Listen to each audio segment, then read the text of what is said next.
Confesso que acho que foi uma das vezes diferentes de eu preparar uma palavra, ou de eu ser convencido pelo Espírito Santo de um conteúdo para ser compartilhado.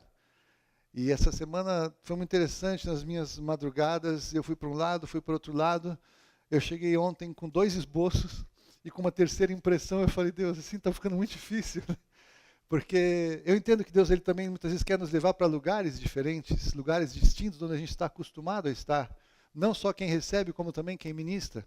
E o Senhor ele quer muitas vezes nos tirar de lugares onde nós já estivemos e de caminhos que são confortáveis de caminhar, para a gente de alguma maneira andar em lugares novos, lugares mais profundos, lugares que o Senhor pode falar somente pelo Espírito Santo, muito além das palavras que eu possa falar em português. Eu oro para que o Espírito Santo de Deus ele vá além das palavras, como só Ele pode fazer, né?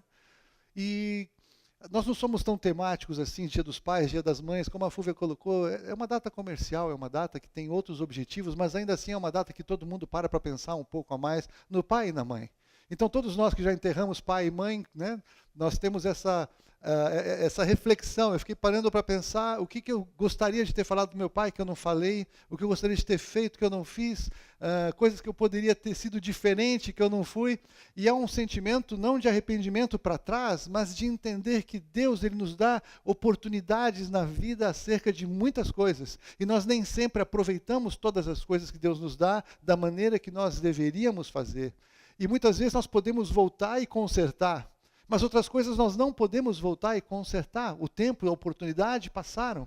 E nós temos então que estar sempre de corações abertos e sensíveis a Deus quando Ele fala conosco para fazermos alguma coisa, quando Ele fala conosco para tomarmos uma decisão ou um posicionamento, quando Ele fala para nós nos envolvermos com alguém, com alguma pessoa e falar da parte de Deus. Nós nunca sabemos quanto tempo teremos, nós nunca sabemos quantas oportunidades mais serão possíveis, não é verdade? A Claudinha poderia ter enroscado com o trânsito, falar, não vou, está difícil. E muitas vezes a dificuldade ela é colocada porque há uma oposição espiritual de coisas que devemos fazer. Muitas pessoas pensam e ficam em crise de entregar a vida a Cristo, e passam um tempo, passa 2, passa 3, e pensam, será que agora eu vou, será que eu não vou? E postergam muitas vezes a sua vida com o Senhor. E eu quero encorajar a cada um que não tenha uma convicção da sua vida com o Senhor, que pense bem no tempo. O tempo acaba. O tempo ele vai, em algum momento, vai acabar, a oportunidade acaba. E o Senhor, Ele tem uma revelação tremenda nas nossas vidas pela palavra, acerca de Ele ser Deus o Pai. Então eu quero rapidamente navegar por 5 momentos da Bíblia, em que Deus Ele é referenciado como Pai, e nós temos alguma relação de pais e filhos revelada na palavra, e eu quero que você possa meditar um pouquinho junto comigo. São textos conhecidos, mas eu oro para que o Espírito Santo de Deus traga de uma maneira mais profunda no seu coração. A primeira delas está em Lucas, no capítulo 15, a parábola do filho pródigo, de 11 a 32. Eu não vou ler inteiro, muitos de vocês conhecem, mas vamos lá para Lucas 15, 11, porque Jesus falando, ele começa a falar e revelar uma parábola, uma figura de Deus como Pai. E ele vai usar uma simbologia de colocar um pai com 2 filhos. E é interessante que essa é uma forma recorrente na Bíblia. E nós compartilhamos na semana passada, eu vou voltar para ela um pouquinho já. Mas aqui nós vemos então Jesus falando o seguinte: certo homem tinha 2 filhos. E o mais moço disse ao pai, Pai, dá-me a parte dos meus bens que me pertence. E ele repartiu por eles a fazenda. E poucos dias depois, o filho mais novo, ajuntando tudo, partiu para uma terra longínqua, e ali ele desperdiçou os seus bens. Então aqui nós vemos Deus, o Pai, sendo revelado por Jesus, o Filho, falando de uma figura de 2 filhos, e um deles chegou para o pai e falou o seguinte: pai, para mim é como se o senhor tivesse morrido. Eu quero o que me interessa, que é a herança. Me dá a tua herança, porque eu vou embora, porque para mim você não vale nada. Para mim, o que me importa de você é o teu dinheiro, então acerta agora a minha parte. E ele foi embora. E nós podemos, como figura, entender que tem muitas pessoas na humanidade que enxergam a Deus exatamente dessa maneira. As pessoas nunca realmente se importam com Deus, a não ser na hora que precisam de alguma coisa. Deus resolve o meu problema. Deus, me dá aqui uma solução porque eu estou precisando. Deus, eu quero a tua bênção, eu quero a tua intervenção, faça alguma coisa. E buscam a Deus exclusivamente para obter alguma coisa de Deus. E muitos, na bondade e misericórdia de Deus, recebem alguma coisa. Muitas vezes Deus, por misericórdia e bondade, Ele abençoa, Ele dá alguma coisa, Ele atende um pedido. E essas pessoas normalmente recebem essas coisas e vão embora, até que aquele volume de coisas que foi recebido acaba ao longo da vida e se percebe de novo num buraco. Literalmente aqui, esse filho, vocês conhecem a história, ele se achou depois num chiqueiro.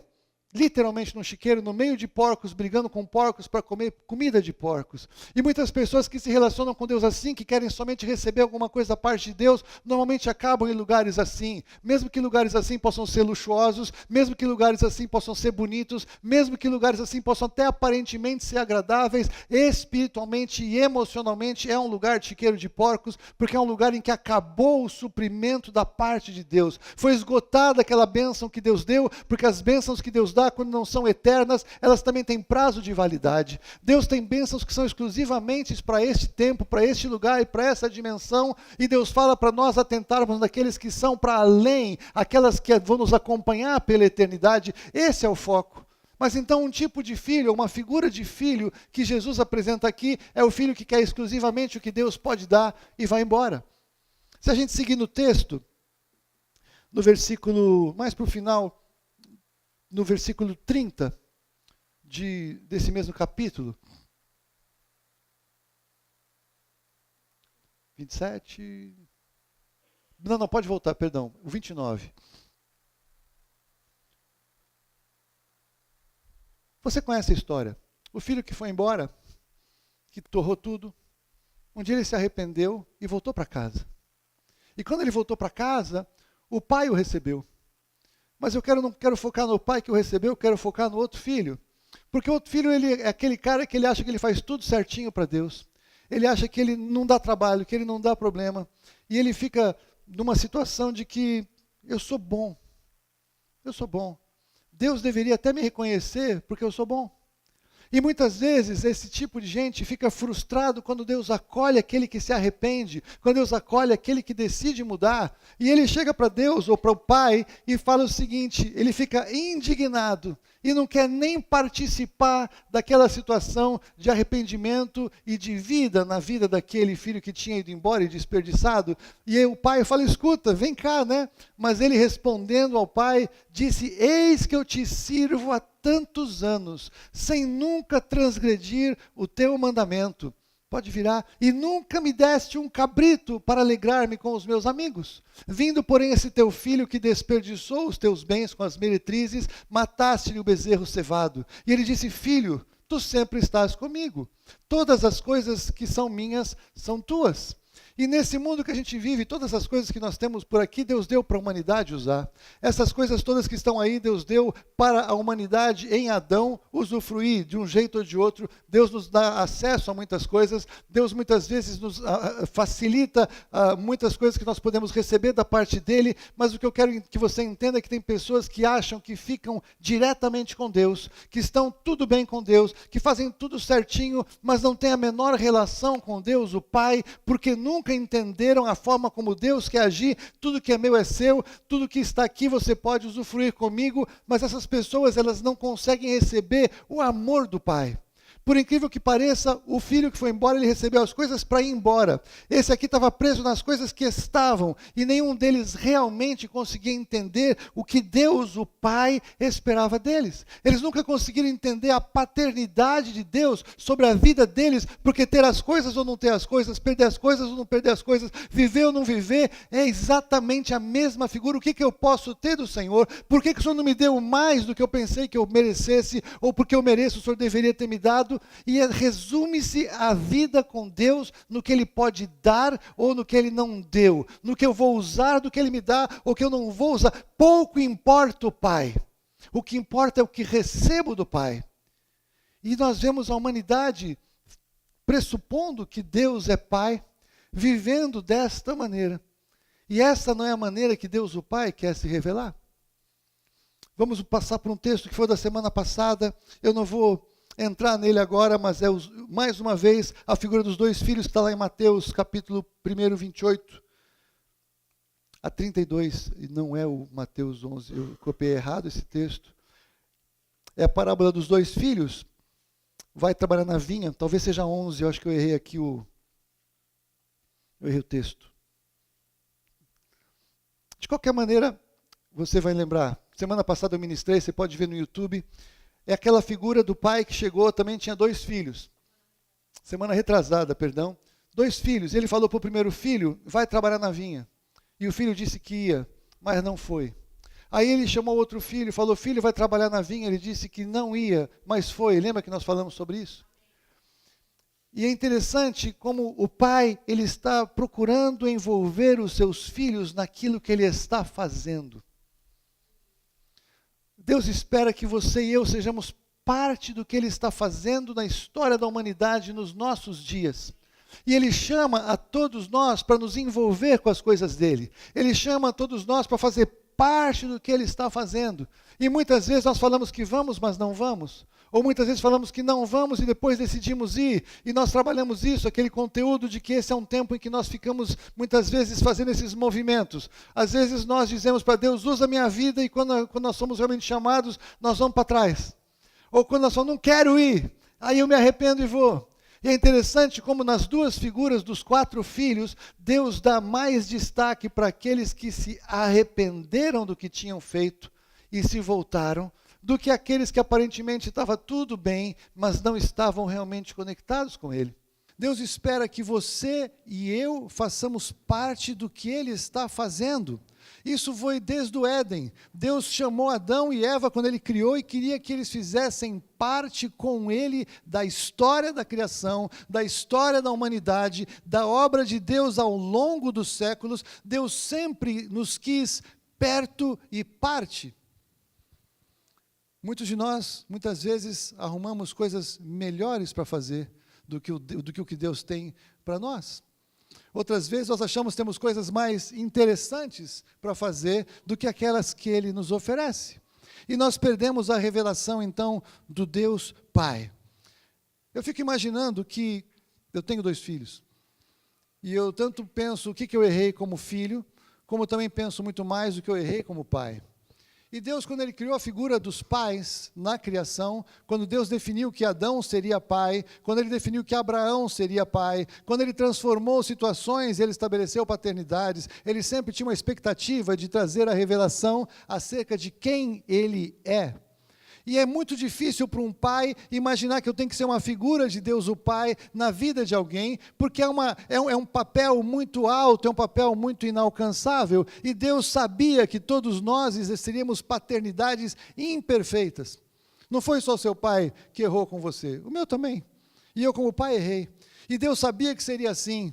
E provavelmente eu fiquei pensando, por que nós não temos uma paternidade perfeita para revelar a real paternidade de Deus? Porque justamente uma paternidade imperfeita revela a ausência da necessidade da paternidade perfeita de Deus. Nós idealizamos e no fundo sabemos o que nós gostaríamos de receber, mas isso se perdeu pelo pecado. Então nós temos a ideia ou a perspectiva do que eu precisaria ter e não tenho, e eu como pai do que eu precisaria ser e não sou. E a ausência de Deus nestas circunstâncias revela exatamente a realidade de Deus. refere ao que ele marcou nos nossos corações, nas nossas vidas, mas de alguma maneira se perdeu pelo pecado e ele sempre soube que seria assim. Então ele, como pai, ele queria que o filho pródigo que foi embora nunca tivesse ido e tivesse ficado com a herança na casa. Ele queria que o filho que não ficou, ele usufruísse daquilo que está na casa e aproveitasse. Ele queria que quando ele convidou os dois para ir à vinha, não precisasse um ter ido e querido não ir, e outro dissesse que não ia, mas foi. Mas o desejo seria que todos trabalhassem diretamente, conjuntamente com ele, sempre na vinha, sempre na sua obra, sempre no seu propósito. E isso tudo se perdeu pelo pecado. E aí eu vou chegar no quinto filho. E o quinto filho, na verdade, é o primeiro. Mateus 21, 33 a 46. Atentai noutra parábola. Havia um homem, dono da casa, eu vou até ler essa tradução, pai de família, que plantou uma vinha e circundou-a de um valado, e construiu nela um lagar, e edificou uma torre, e arrendou-a a uns lavradores, e ausentou-se para longe. E chegando o tempo dos frutos, enviou os seus servos aos lavradores para receber os seus frutos. E os lavradores, apoderando-se dos servos, feriram um, mataram o outro, apedrejaram o outro. Depois enviou outros servos em maior número do que os primeiros, e eles fizeram-lhes os mesmos. E por último enviou-lhes o seu filho, dizendo, terão respeito pelo meu filho. Mas os lavradores, vendo o filho, disseram entre si, este é o herdeiro, vinde, matemo-lo e apoderemo-nos da sua herança. E lançando mão dele, o arrastaram para fora da vinha e o mataram. A revelação de Deus, nos 4 tipos de relacionamento com filhos que eu apresentei no começo, elas apontam a necessidade do primogênito, ou do unigênito, a forma como Deus o Pai tratou o seu Filho unigênito em relação aos cuidadores da sua vinha, da sua fazenda, ou do que era seu, que é o mundo como um todo. Deus criou o mundo todo, e muitas vezes a figura que a palavra de Deus usa acerca do mundo é a vinha, ou é a figura da fazenda, ou qualquer que seja, é de Deus. E Deus, ele deu para a humanidade cuidar. E Deus, então, ele na humanidade, ele de uma certa forma, ele está buscando os seus para voltarem para ele desde que o pecado entrou no Éden. Ele está buscando que eles voltem ao Pai desde aquele momento. A ausência da realidade que se perdeu do Pai, nós vimos nos nossos estudos de terça-feira, a ausência de Adão, a omissão de Adão, a falha de Adão como alguém da parte de Deus com relação à sua mulher e com relação aos seus filhos, é algo que se estabeleceu e se perpetua na humanidade até os nossos dias. E Deus, olhando tudo isso, ele tem sempre mandado os seus profetas, ele tem mandado os seus servos, ele tem mandado pessoas para falarem acerca do amor dele, ele tem mandado e levantado pessoas para divertirem a humanidade acerca de que há um chamado, de que há um convite. A insatisfação que nós vivemos aqui é porque o que nós vivemos aqui não está mais completo, não está mais pleno, porque se perdeu pelo pecado. E aí ele chama então o seu filho unigênito. E ele envia o seu filho para este mundo. E ele envia Jesus para estar entre nós. Ele envia Jesus para andar em nosso meio como uma manifestação de Deus o Pai, apresentando o seu filho. Uma parábola foi pregada antes, quando Abraão foi levar Isaac no Monte Moriá para sacrificar. E naquele dia Deus estava provando Abraão pela fé, e ele então diz a Abraão para levar o seu filho para sacrificá-lo. E na hora em que Abraão ia sacrificar em obediência e fé, o anjo do Senhor segura a mão de Abraão e fala, não precisa, porque Deus já proveu para si sacrifício. A figura de Jeová Jiré é que o Senhor se proveu do sacrifício. Não que ele seja o provedor dos recursos que nós precisamos, mas ele proveu a salvação. Aquela parábola que foi pregada no Monte Moriá, ela agora foi vivida no Monte do Calvário. E no Monte do Calvário, quando a mão foi levantada para matar o filho, o anjo não estava lá para paralisar a mão, porque era necessário que o filho fosse sacrificado. E ali o filho morreu. Como nós vemos a figura, a própria pregação de Jesus, falando acerca de si mesmo, que seria levado para fora do arraial, para fora de Jerusalém, e ali crucificado. E aí o filho que mais revelação teve da dimensão da paternidade do pai. Este filho, porque ele queria, a Bíblia diz, suscitar filhos a Abraão, porque Jesus veio para trazer filhos para o Pai. A única maneira de acessar esta paternidade seria por adoção, como filhos, desde que regenerados, desde que transformados pela fé na obra dele na cruz do Calvário. Então o pai sacrifica o filho em favor do filho que queria só herança e foi embora. Em favor do filho que acha que fez tudo certo, que merecia mais e não merecia. Em favor do filho que disse que ia, mas não foi. Em favor do filho que disse que não ia, mas depois foi. E em favor de todos os outros filhos que fazem ou falam ou se comportam das mais diversas maneiras, mas em especial falam, eu não tenho tempo para o Senhor, meu Pai. E apesar disso, a obra foi completa. Apesar disso, a paternidade foi estabelecida. E apesar disso, o amor de Deus nos constrange. Eu creio que de alguma maneira ao longo da vida, todos nós, ou todas as pessoas da terra, têm a oportunidade de parar para pensar acerca de Deus, o Pai. Porque Deus dá essa oportunidade. Muitos aproveitam essa janela e falam, eu quero entender mais, eu quero buscar mais, eu quero compreender. Outros querem ignorar esse assunto, outros querem ignorar esta figura e não querem gastar tempo para entender. Mas o chamado de Deus ainda está posto, o chamado de Deus ainda está sendo manifesto. E o que eu quero dizer para você hoje é, qual é a sua compreensão de Deus o Pai nesta manhã? Quem é Deus o Pai para você? Nós temos muita figura clara do Deus da religião. E é uma figura de Deus. Nós vemos muitas vezes o Deus que se manifesta de outras maneiras, né? Como aquele que opera milagre, como aquele que cura, como aquele que livra. E tudo isso são manifestações importantes e preciosas de Deus. Deus tem várias maneiras de se revelar. Mas eu entendo que aquela que é mais necessária para cada um de nós, porque a própria necessidade dele mesmo diante de nós é Deus, o Pai. Eu imagino que você teve um pai que acertou um monte, mas que também errou um tanto. Meu pai foi assim. Meu pai acertou um monte e errou um monte. Por quê? Porque ele não recebeu do pai dele. Porque o pai dele não recebeu do pai dele. Porque o pai dele não recebeu do pai dele. Que todos os pais da história da humanidade, eles são imperfeitos. Porque eles revelam a lacuna, a ausência de Deus. Tudo que você precisa não está no seu pai natural, mas está no Pai eterno. Tudo aquilo que faz falta na sua vida, você vai encontrar quando você acessar a realidade de Deus o Pai. E você só consegue acessar a realidade de Deus o Pai através de Jesus Cristo, o Filho, que Ele entregou para que os filhos pudessem ser feitos filhos por adoção. Não éramos filhos, mas agora somos feitos filhos de Deus em Jesus o Cristo. E essa deve ser a realidade que você pode abraçar no seu interior. O que me falta é o que está em Deus. E que a revelação de Deus possa ser transbordante na nossa vida. Que nesses dias que nós paramos para pensar um pouco a mais no Pai, muita gente perde oportunidades na vida. Muitas pessoas perdem tempo na vida. Que você não perca tempo na vida. Seja se você tem que acertar alguma coisa com o seu pai e ele está vivo, faça. É importante, é precioso. Se você não falou para ele que você ama, diga hoje, pai, eu te amo. Mas fale de coração sincero. Se o teu pai não atendeu muitas coisas que você precisa, saiba que com certeza ele fez o que ele podia. Ele fez o melhor para você. Mas a ausência dele revela o que você só vai encontrar em Deus. Não espere do seu pai o que só Deus pode fazer na tua vida. Não erre o alvo, não erre o personagem. Nós precisamos aprofundar acerca da paternidade de Deus, em nome de Jesus.